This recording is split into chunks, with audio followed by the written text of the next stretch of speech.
Welcome to the Tiger Interview Series. In this episode, I have DJ DeWeese of Southern Indiana. We're going to be talking about how to effectively coach to produce massive results. And also, we're going to tackle the issue of what is daddy ball. Welcome back, everybody, to another edition of the Tiger Interview Series. We have DJ DeWeese with us from Southern Indiana. And today we are going to be talking about, one, how do you start a team if you are a coach and you are an inspiring coach? We're also going to talk about how to organize your practices as well. And also, I want to go down the route of learning a little bit more about what DJ has been doing with the Southern Indiana location, but more importantly, well, I wouldn't say more importantly, but I would say as equal importance to Southern Indiana, he's opened up a new market inside of Indianapolis.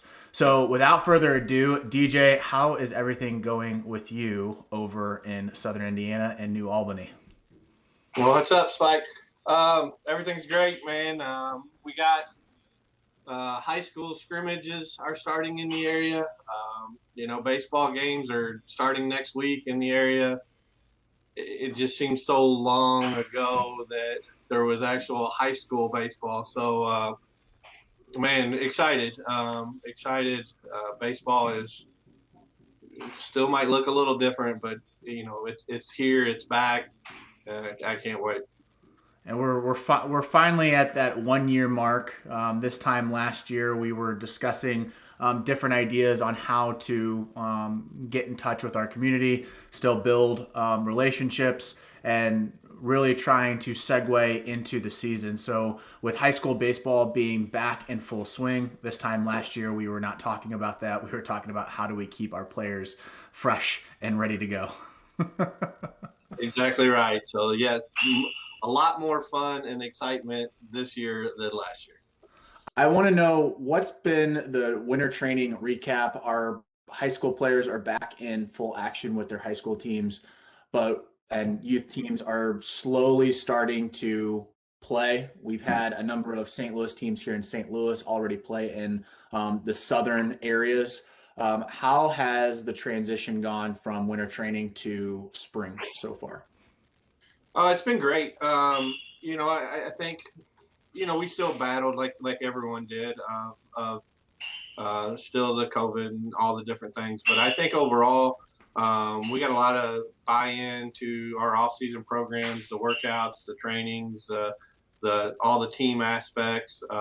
Same thing that you just mentioned. We've had a couple teams that have got out and already played. The youth teams have got out. I think we got 2 championships already, a 9U team and a 14U team of the Tigers. So that's up and going. And then, like you said, I think it was right on the timeline.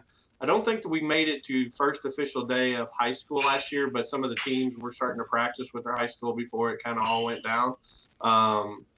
So it was actually kind of interesting, relearning how that worked from a couple years ago of coming out of the off-season training, finishing up our off-season work and the travel ball and the, even the individual lessons, but then starting to fight around the high school teams getting going with multiple day practices and, trying to get the schedules and different things like that. So, all good things, right? It's all aggressive actions for people trying to get better and figuring out the time slots instead of figuring out how do we do something in our basement because you can't go out and see the world. So, I think it's went great. Excited. What are the big 3 takeaways that you've had from winter training? It could be players increasing velocity, or it could be a number of different things. I just wanted to get a pulse from your facility. What's been the big 3 takeaways for you in this time from November all the way until now when we're starting to see first games being played? With this year, the Tigers here in Southern Indiana, as well as some of the other people that train here out of our facility, but mainly with the Tigers, we have 7 high school teams this year, which, 3 or 4 years ago, we only had maybe 1, maybe 2. And a lot of times they weren't even repeating. So like as we've seen the people come through our program or people that have came over, um, having more high school kids and then adapting to the training needed at high school in comparison to like some of the youth training, which I know is part of our talks today, is what do the high school players need? What do they need to be better for their high school season? What are they looking to get into, for the next steps? So I think one of the biggest takeaway I think for us this year has been adapting to condition high school athletes, like I said, for their season and for the beyond, which has been a lot of focus on, um, speed and agility, strength and conditioning, arm care, arm training, making sure that they're getting their name out there, from, PBR type events or different things like that. And also working with the high school players on goal setting. And goal setting doesn't just go just the baseball field, but on the academic side, the future career life side, and everything that I think really that we try to, I guess, as the ambassadors, you guys, us, and Tigers world of trying to get someone ready for the next step. That by far has been the number one. I know that was all kind of in a nutshell. So it's not really one thing; it's about 30 things. But I think it's I think it's the development that's a little newer for us. You guys have been fortunate enough to have consistent high school teams, while we have now started to see, year after year of the high school teams and people building up to that, and have a real strong presence now, I think, in the high school baseball travel world. And we got guys coming in behind, in the middle school ages. So we're learning, we're getting better, we're doing good. Our track record's been really good. But I think we're always, trying to keep up and figure out what is always the next step. And so that is by far, I think, for this year has been our biggest takeaway, our biggest success. And I think we can be even better, from learning, right? Same thing we talk about baseball games. You win or you learn.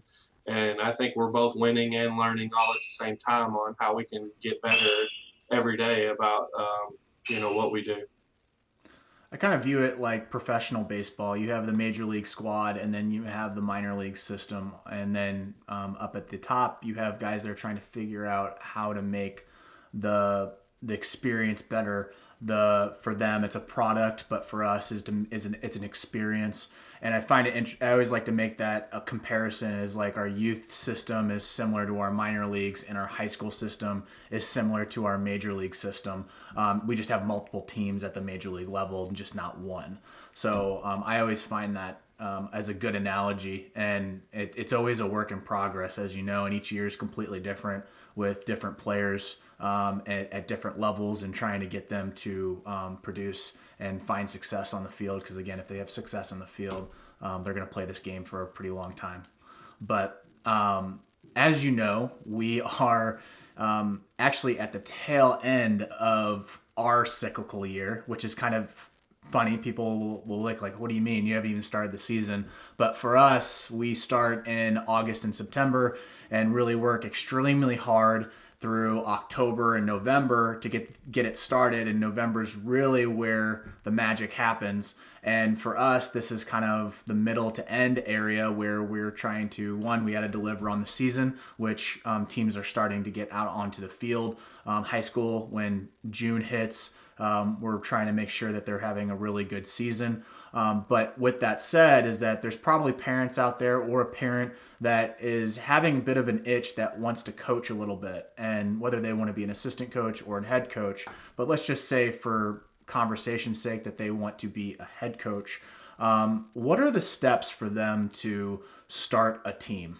They might have this grand idea like, I really want to just take a group of guys and I want to build them up, and I want to take them through a system, and I want to make sure that they're having a great experience through baseball, and potentially maybe some of them could play college. If not, great, but I just want to be a complete supportive role. How would you recommend somebody to start a baseball team or a softball team? I think you mentioned, like, because everyone's a little bit different, right? Do you have a group? Or do you just have an individual that you got your son and maybe you want to get started, or maybe, and we've even had, and a lot of people have people that are just want to coach. Maybe they don't even have a kid. So I think there's all kinds of different takeaways from, exactly how one person would want to start or get into it, or their reasoning, right, of wanting to get into it. The first thing is ask the questions, right? I mean, you know, go watch the game, go see what you see out there, whether it be at a little league game or like a travel ball game. And because a lot of times that people are coaching or want to coach, they maybe see it and feel like they can do better, and or to the point about maybe the Tigers, like they're coaching inside of a system, they want to go next level, and hopefully that's something that we can bring. But I think you got to go out and ask the questions, right? You got to figure out what you want to do. You got to figure out, why they're not getting what they want out of a certain place. That what does someone else bring at a different place? So I think we're a great resource. So as far as like how do you start, it's go ask us. Contact me, contact through Rawlings Tigers website, and show your interest in the different areas. And one of us are going to get back to you and be able to have the discussions like why do you want to do it, what do you see. And we've I had a question the other day, and or a contact the other day that was interested in one of the just things that he had talked about is they just don't see the development side of it, which I think is a very, very good reason to want to coach, right? It's not because if you call me and the current coach is not playing my kid enough at shortstop, not that conversation's probably not going to go as well as they want it to. But if they want to talk about, I got, as you mentioned, we got a group of 4 or 5 kids that are going to be very successful in high school, and I think that they could actually go to the next level. And I want to go ahead and get them on that path. That's a great conversation. I mean, that's you and I have conversations like this all the time. We could talk for hours about that. That's something that would be a great conversation to have with somebody. So same thing, ask the questions as we always do. We'll leave our information on here towards this end of the video, and we got information out there on Facebook and Twitter, and on our websites and different things. So that would be the first thing, is ask the questions. I find it interesting is like it's a problem that you're trying to solve, right? It's like, oh, this team is good. Like I enjoy my experience, but they're just not playing the level of competition for my kid, which is a valid reason because again, there's different types of teams inside of different types of organizations. They play at different levels. Like with us, we're trying to make sure that we provide a resource and a process for a team to execute what they want to do, whether that's be an extreme travel team where they're playing major events, playing against national events, or being more of a local team and possibly having a two out of town tournaments, 1 out of town tournament, and playing more of a double A, single A type of schedule. And I think that's a really good point, is that you got to find that problem that you're trying to solve. It can't be just, well, Johnny's not playing shortstop, so I'm just going to start a team because I'm pissed off at the coach. I don't think that's a really valid reason, and you're going to set up for failure for future players because your reasoning is not behind the actual passion of actually developing players. I think that's a super important point. What type of pitfalls do you think that a coach might go through if they do try to tackle this on their own? I think you always have to worry about the daddy ball. Even though you want what's best for your kid and the different things. Classify daddy ball. Always Classify daddy ball. Well, I think it's always how someone uses it for their arguments. I had a great story one time with Eric Munson, who was a former draft pick he signed the largest signing bonus of all time. And he actually told me a story about back in the day. His dad was a coach, and they also had, oh gosh, it was third baseman Eric. I'd think of his name in a little bit, but anyway, he had two guys that got drafted in the top 3 rounds. Munson was actually the number 3 overall pick, and he had told me before about that the parents complained about daddy ball back then, that because his kid and the other, Eric Chavez was the other guy. Eric Chavez hit third and fourth on their travel baseball team, and the other parents had complained about it before. It was daddy ball. And like I mentioned, one signed the highest ever signing bonus in the history at the time, and the other one played an 9-year career. And some of the parents, were mad that, they hit third and fourth.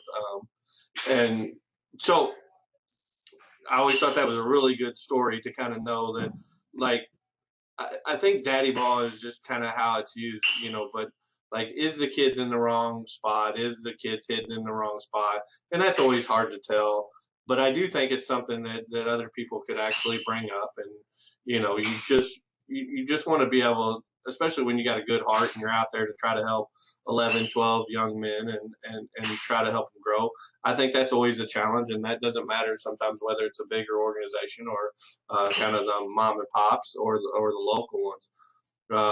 Some of the other pitfalls I think is planning and knowledge and resources. If you're going, maybe with a smaller one, do they know where to go, or are you just kind of following the Joneses? You see what's out there.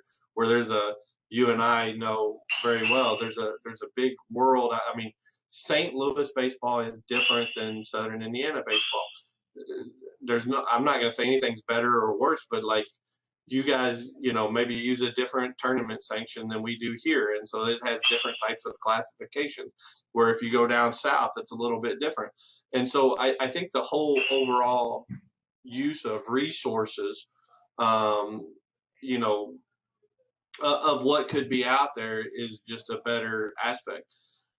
Always asking what works and what doesn't work is huge. I mean, it's just so big. And if you don't have that, so the pitfall would be is if you don't have that ability to have that, you're going to get smacked in the face with a lot of stuff that maybe you didn't see coming. And I mean, it could be something as simple as, like last year, oh, you gotta collect all the gate fees up front because they don't do them at the thing and at the actual event now because they don't take cash. And, now that's not something you were used to doing, and you got two people that haven't Venmo'd you and paid you, and you're paying somebody. I mean, I think there's, and I feel like we could say that we've seen almost everything.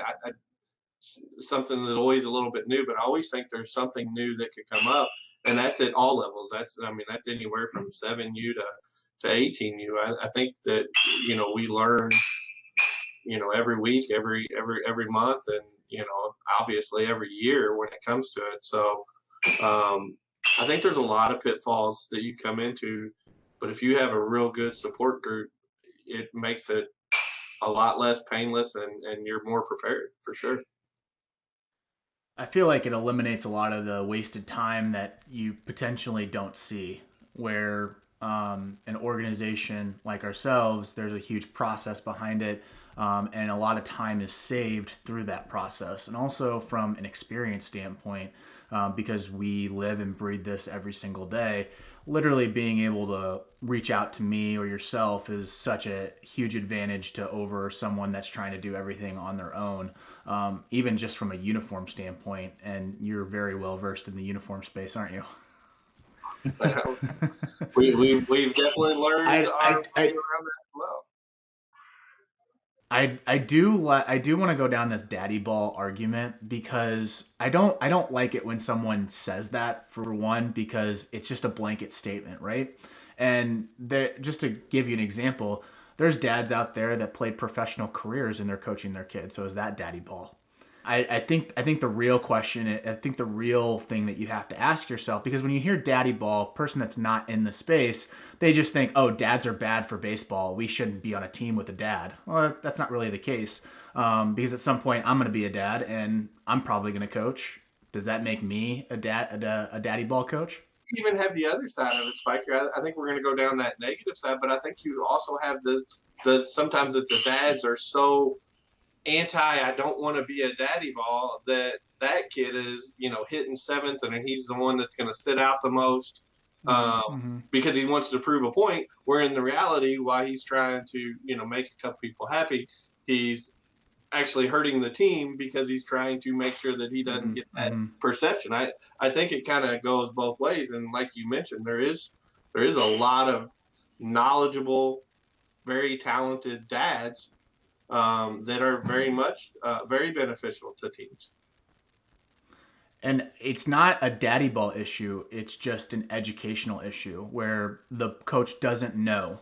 And that's where it should be. I don't want to be with a coach that doesn't know the game. And knowing the game doesn't mean that you have to play it.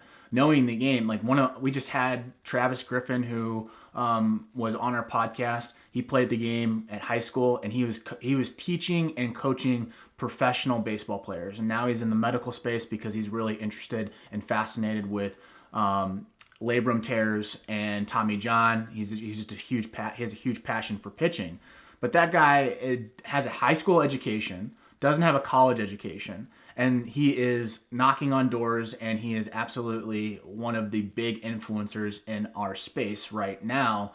And I think people need to understand that you don't have to play the game whether to coach this game. In my humble opinion, it's just if you know the knowledge, if you are engulfed into this topic, you are going to be a solid coach.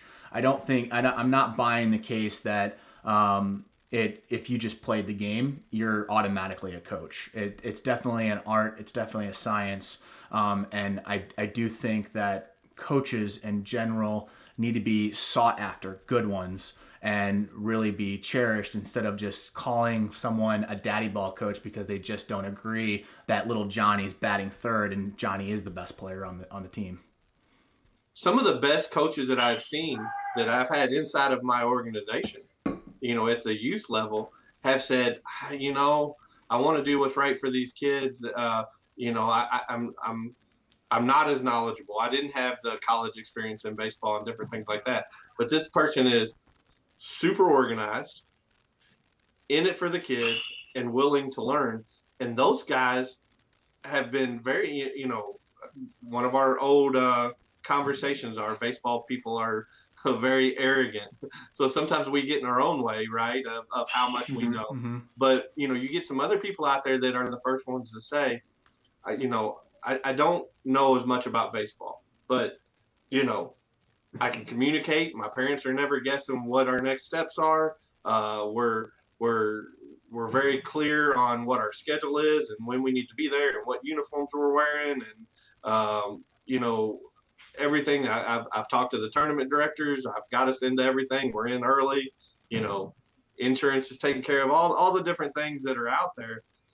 Those are some of the best coaches that I've seen at the youth level are the ones that have the thirst of knowledge for knowing more about the game, but they're already so good at organizing and communicating and stuff like that.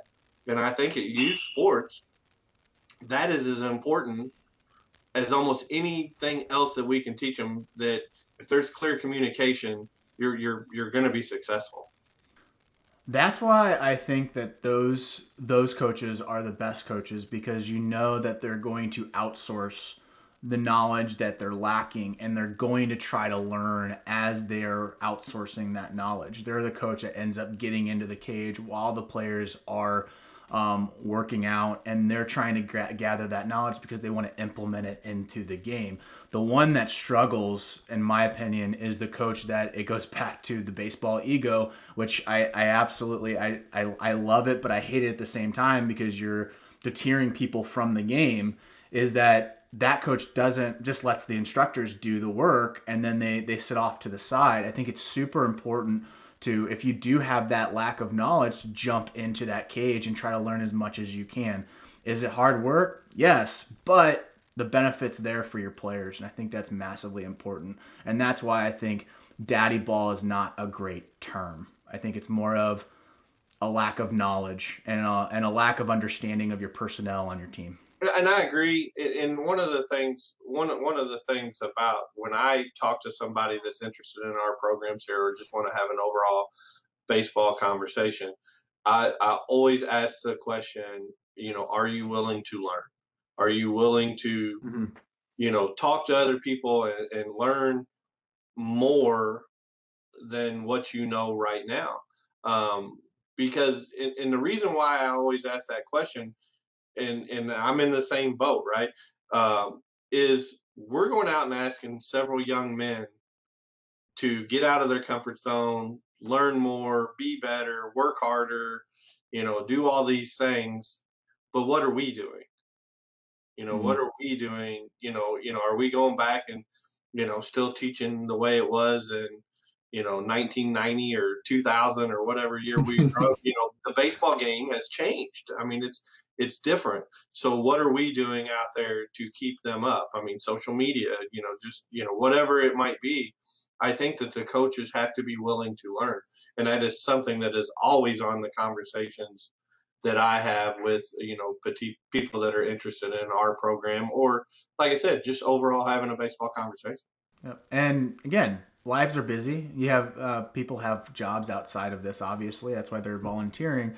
But maybe just spending 15 minutes and like right when you wake up, I'm going to scroll through Twitter, try to see if I can learn some stuff. Hey, I'm going to call DJ at 12, shoot an idea off of him. I'm going to call Spiker. I'm going to listen to the closing pitch. I'm going to listen to the Tiger interview series. And just grabbing those little bite-sized pieces really does pay benefits to the player on the back end. Like I love how your organization is run, because what you do is you have those little powwows with your coaches and you're always in contact with them. And then obviously you have a strong relationship with your players, which I think is massively important. How should a coach identify the schedule they should be playing? If we've gotten to this point where they say, hey, I'm gonna jump in, I get it, I know the pitfalls, I know what I'm looking for, I have my group of players, I did tryouts. How do I identify a strong schedule and making sure that, one, we're not crushing teams 12-0, and also not getting completely destroyed by 12-0? That's it's such a good question with so many different ways to answer it. Based on that actual question, because it goes back to asking yourself a question: what are you really looking to get out of it? Right. I seen something, I don't know, it was a year or two ago, that talked about travel baseball, and just, maybe it was a podcast, maybe it was something, but they had mentioned you should try to be winning about 60% of your games. And I know people are like, what? That doesn't make any sense. We want to win 100% of the games. But the 60% of the games would be, where are you challenging yourself at, right? Because like you mentioned, if you're out there just beating people, all the time, you're playing at the wrong level or in the wrong tournaments. If you're out there getting crushed, there could be different reasons for that. But, I think you got to look at the tournaments you're playing in, or maybe you also got to look at what is going on, whether it be in your lineup or whether it be in, your coaching, or how you're handling some stuff, or, how you're setting yourself up for. An example would be, for me, is if you have like a single A team and you're going out there and you're trying to save your number one and number two pitcher for Sunday, but you're getting beat early, and then now you're a low seed and you play against a top seed. Now you throw your number one pitcher, but then you lose the first game, over and over again.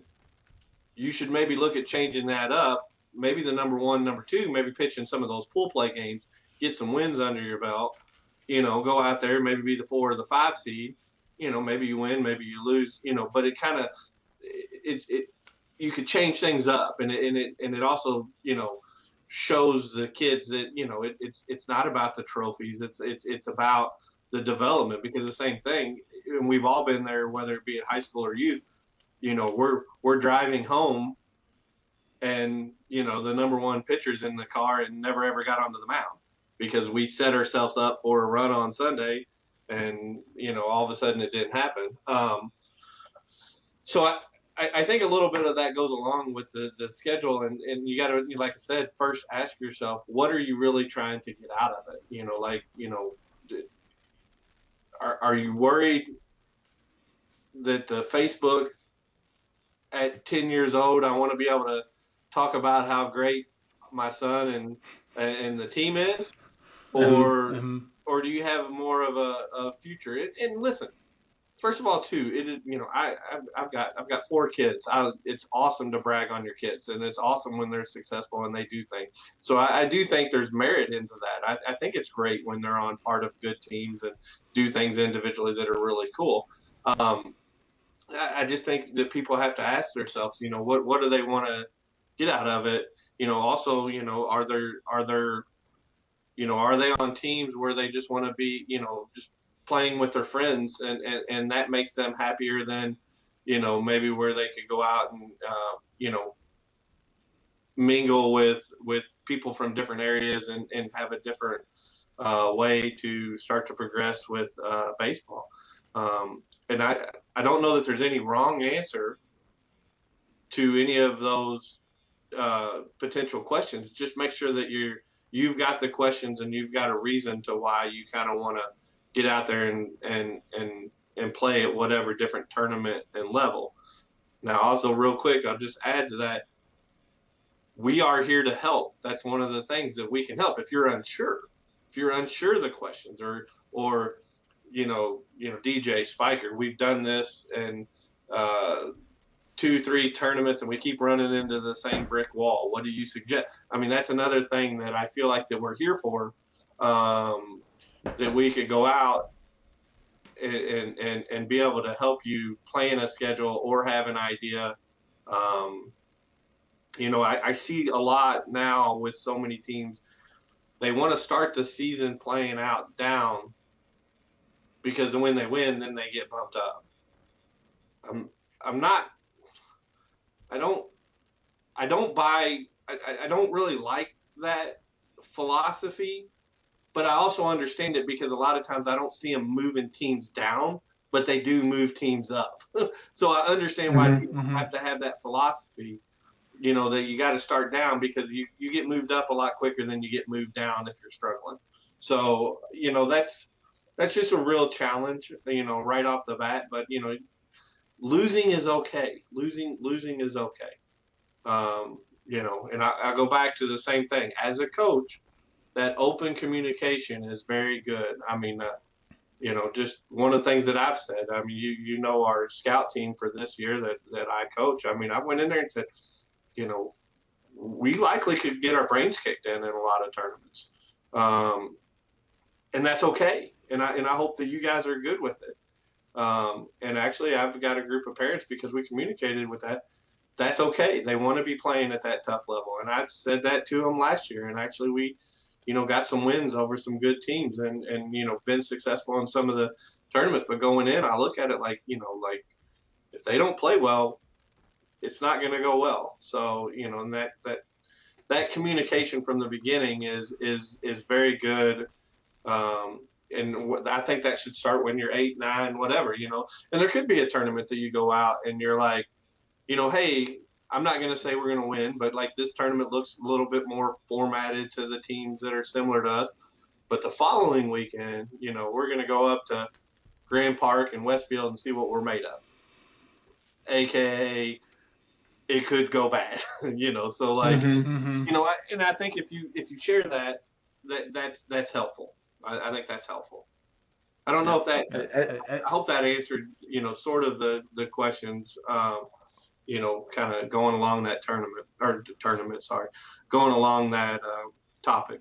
That's a really good point, and it does hit the nail on the head. I think the 60% rate is a pretty good measurement. If you're in that 50 to 60%, that you are in a very very good schedule and you competed very nicely. When you start seeing that your losses are more on the 40 to 30%, like that, just the season didn't go the way it did. Maybe you just need to recalibrate and restructure it for the fall. And you'll understand as you start playing these teams and you start facing these guys. You're like, their boys are a little bit better than ours, or yeah, we need to step it up a little bit more. So I think always challenging yourself, and then if you have that 60% wins, I mean that's a good season. I feel like if you're at 80-90%, I would call that a lost season. You won way too much. You gotta compete a little bit harder. I think one of the other things to look at when you go to talk about is like, what was the scores? Also, Yeah. I mean, Yeah. Did you go out and did we go out and play the St. Louis 16U Velo and we lost 5-3? Well, we know they're a very good team. 2 runs. Where could that score have been different? Did we leave the bases loaded 3 times? Did we make 2 errors? And if they were the target that we were setting of the good team that was out there that we knew we were going to run into. What could we have done differently? What could you have done differently as an individual, and different things like that. Now, same thing when we're talking about, if 40% of your losses you're getting run rolled, that's, or sorry, 40% of your games you're getting run rolled, that might be more of an issue, as well, or if you're run rolling teams, did we win any close games? I think so much of that goes into account of everything on scheduling and, like I said, as a coach, I hope that we would be able to help with some of that because of our experiences and not just the I don't know, for like front office people, the other coaches, right? Everyone that's in there, just another guy that coaches at a level but has went through some of it. What's your experiences? What's your answers to some of those things? Yeah, I'm hoping that at some point that youth baseball or high school baseball can have an RPI type of system with just how technology is going. The information is passing so fast, so you could almost figure out strength of schedule. Were you on the road? Were you in home? It's getting to that point. So hopefully at some point we'll have an RPI type of system like how college baseball is. It'll really solve a lot of the schedule issues, but we're just not quite there yet. We're hopefully getting there soon. And even to your point, I think some things that are very interesting. So with high school baseball about to start, and I know several of the kids in our area, there's a lot of teams in the area that maybe are like, they're good, they're above average. But when Johnny's on the mound, they're top end, right? But the school, and I think that's some of the things that you look into, like, and everybody's went into it with youth tournaments. Oh, we're playing, the X baseball club again, and if they pitch Billy, we're in for it. If they pitch anybody else, hopefully we can win the game. And I think sometimes that's the way baseball is, right? I mean, if pitchers could throw no hitters all the time, then it wouldn't be very much fun. But then all of a sudden you see a guy that hadn't done much before steps up and he has the game of his life. They should be rewarded. Like, you shouldn't be upset when people have performances that maybe they haven't had before. And I think sometimes when it gets into tournaments and stuff like that, whether it's a AA kid comes out of nowhere and pitches a gem, I think that happens, for your team and other teams and everything else. And I think that's just part of it. How do you structure your practice schedule? Are you just mentioning for the team that I coach, or just overall with the organization and helpful hints and advices? I would like to know more how you structure since you've started coaching and how it's evolved to this point right now. I don't think we talk enough about how practices should be organized. One of my biggest beefs, I talked with Brian Fitzmaurice.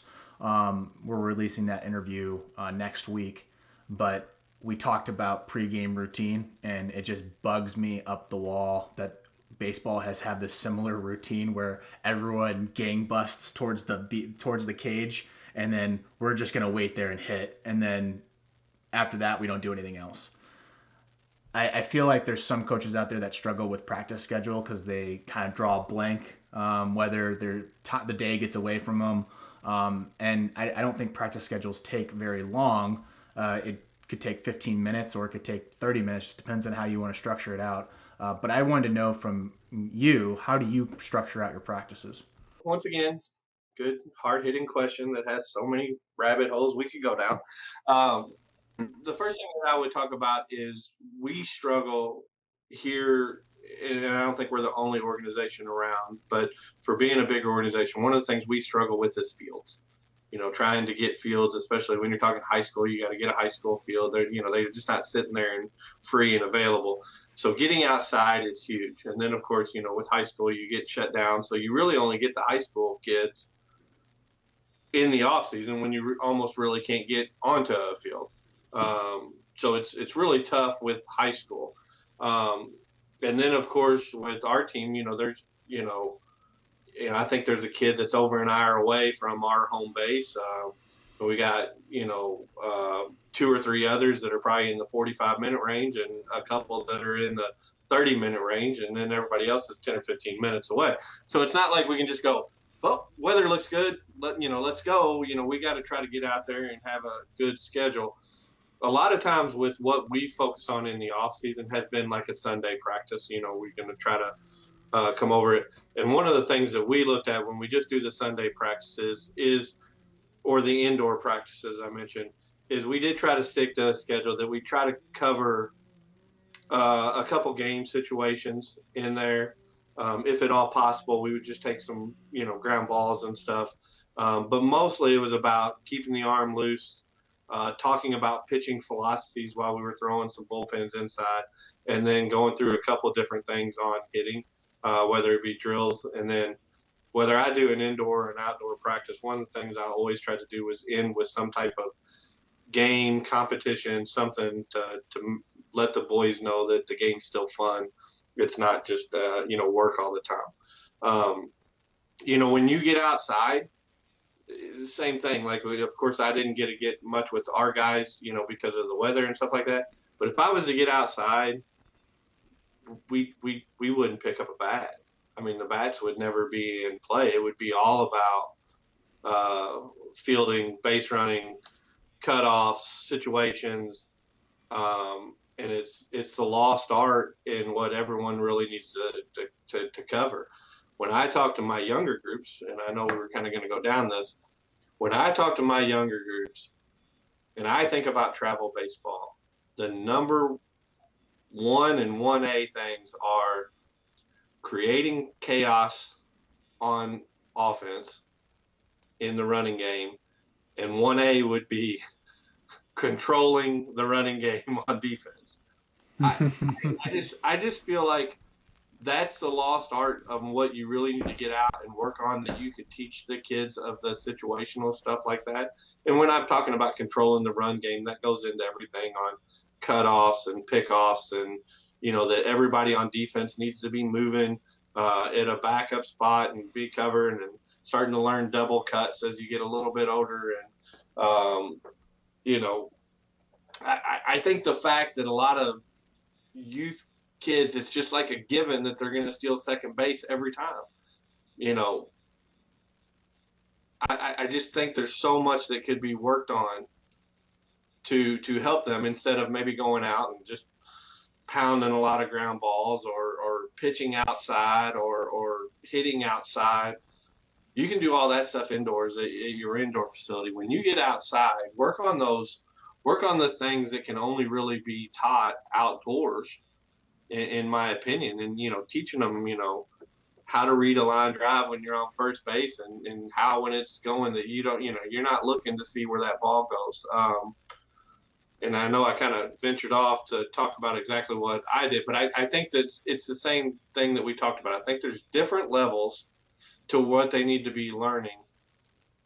And the outside practices need to be used as such of the outdoors that you can do outdoors, because when you can pitch inside and you can hit inside, but you can't run bases and do situations inside, use that time as wisely as you can. Because like I said, here, it's one of the things that's a real challenge to get outside. Now, one other thing, so I can continue to answer, one of the things that we like to do now, and I would love to see other people do it, if you've got breaks in between games, or even if you only have one game in a day, get something in when you're there, to your point. All right, we get there, we get to the cage. I'm not saying that's not wrong, but to go to the cage first. But, what do you do out of the cage? Did you get your warm-ups in? Did you get your stretches in? Did you jump in the cage super cold where you're taking a swing that would be nothing like a game because in a game, you're sweating, you're running, you're loose and everything else. And now you're just getting in the cage and you're, doing the old man, grunts because, your back wasn't loose. But at the same time, what else are you doing while you're sitting there waiting? The teams, the tournaments normally give you time enough to get loose, warm with your arms on the field. So why not, as you mentioned, okay, you get your legs loose, everything else, you hit in the cage. What if you go after that and you got this little bitty field or whatever side thing? Can you not go over, how pitchers should cover or what, pickoff moves there are? I think some of those things, to your point, that is a missed art of opportunity to be able to cover and go over the different things, or maybe even if you got a game and then a break and, don't relive all the negative maybe of what happened in that game, but use it as a teaching experience. Just say, hey, when this happened, we didn't do this. Let's make sure we know where everybody goes. I like that point a lot, and kind of saying, hey, today we're just not we might not be going to the cage first. We might be splitting up guys. We're middle infielders over here, third baseman's over here, outfielders over here, and we're gonna do certain drill sets and then hit later on, because again, every kid likes to hit, so we want to make sure that we put that into play. We're not saying just completely NBP. We're saying just be a little bit more creative on the opportunity. Yeah, I mean, it's you have a lot of opportunity. What are you doing? While you're waiting for a game to end, when you see 7 kids over there laying on their bat bags on Instagram on their phone, that's not how minor league kids do it. That's not how college kids do it. I mean, I see it all the time. The college kids show up 3 hours before a game, and it's focused on baseball at that point in time. And I think we start to kind of get some of that. And I'm not trying to take away any of the same thing, not make it no fun baseball. I think that the structures and the opportunities that you have, because it's limited. Travel ball is limited. We don't have the ability to practice with them 6 days a week. I always said that about my travel team. If I could practice with those guys 6 days a week, we'd be so good. It'd be so much fun. I get really jealous of the high school teams that get to do that. But are we taking advantage of the opportunities? Exactly. And then they're out there. They're out there for us to do that. And whether it's youth or high school, they're out there. Let's talk about Indianapolis. You have recently took over that territory. We've had that territory. We have 2 teams up there right now, and we were talking about it over the phone and just trying to make sure that we provide adequate support. And you're pretty on top of it. And tell me a little bit about what your game plans are for Indianapolis, and how are you approaching both Southern Indiana and Indianapolis at the same time? We're super excited, first off. I think there's a lot of talent in Indianapolis and a lot of opportunities for not only us, but I think for the kids that I think we'd be able to help, and obviously the coaches, that some of these topics that we talked about today, I think we have the ability to help. One of the first things that we did was reach out to the 2 teams that we have right now, and I got a chance to talk to some of those coaches, and establishing that relationship, let me know how it's going, all the different things, from their side of it, and other than that, we've tried to see what are all the different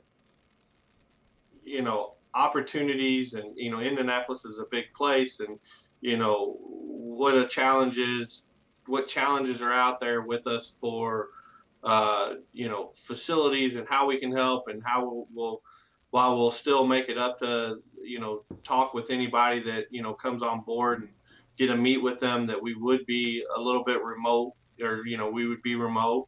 And I think there's some real challenges out there, but I also think there's a lot of really good benefits.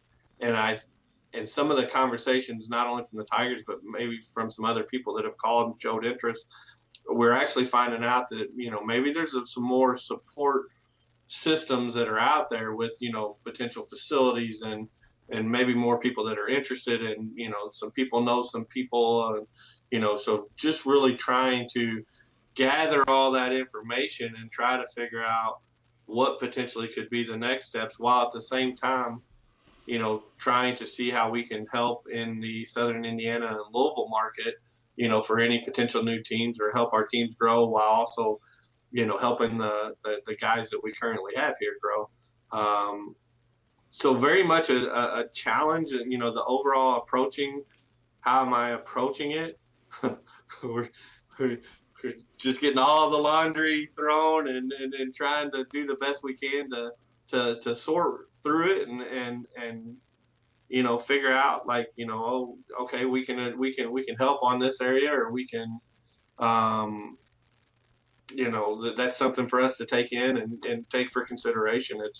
It's really kind of it's not uncharted, it's just new and exciting, and try to figure out how we can best do things. But I was fortunate enough that Coach Cartwright called yesterday, and we were talking about different ways to help some of the kids. So already that lets me know that we have some trust and relationships, and how we can ask. And just to my same thing we've been talking about all day, like, he already likes our resources, and has reached out, and between us, we kind of started talking about a little bit of a plan, and we're going to maybe set up a Zoom meeting with that particular parent himself. And I think that's, so if I'm looking out there to the public, I think that's how we would roll, because we care about the kids and the people inside of our organization, and the coaches, and this is why we do what we do, is to be a helpful hand to players, coaches, parents. That's our job. Yeah, and those two teams are pretty good. And 15U Orner had 2 players that were on our national team, and that's a really good squad. So I'm excited to see how Indianapolis rolls into, obviously, this season, 2021, paying close attention to both Cartwright and Orner, but then also seeing what Indianapolis has in store for 2021 fall and going into 2022. So exciting times. Obviously, I am very bullish on Southern Indiana. I always love it when those guys come into St. Louis, and seeing them and talking with them about recruiting. I'm very bullish on Southern Indiana. So I think having you under that helm with Indianapolis is just an extreme advantage when you're talking about developing a territory. So DJ, I really appreciate your time. I know you're busy, and with the facility, and obviously with the 2 territories. So thanks for jumping in on this Tiger interview series, and I can't wait to have you back. So much fun, buddy. Thanks. Thank you again. Yep. All right. I'll see you.